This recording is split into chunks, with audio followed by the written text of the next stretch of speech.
tumutulong sa paghahakot ng mga kawani ng Visayas Command ng Philippine Army sa mahigit 1,000 relief supplies mula sa Cebu Provincial Government para ihatid sa isla ng Camotes, ang unang lugar sa lalawigan na tinamaan ng Bagyong Tino.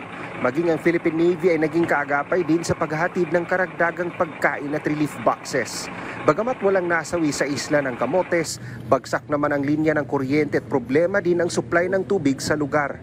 Wala man, I believe wala reports man of casualties, thankfully. I believe na alang na ay still damage because again, landfall. So far, again, the need is food. Muto siya gipauna lang yun nato ang food packs dito.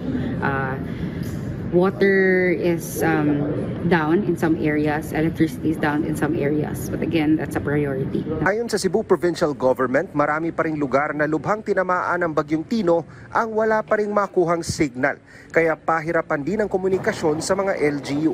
Dahilan na nagpatawag na ang coordination meeting si Governor Pamela Baricuatro kasama mga opisyal ng telecommunications companies.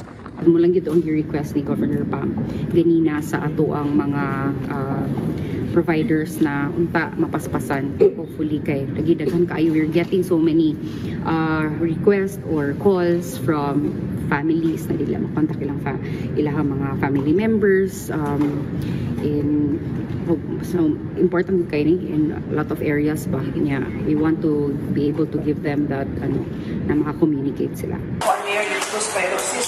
Samantala, namigay na rin ng gamot ang Cebu Province na panglaban sa leptospirosis na magagamit lalo na ng mga responders na laging nakababad sa mga lugar na may baha. Mula sa PTV Cebu, Jessie Atienza para sa Pambansang TV sa Bagong Pilipinas.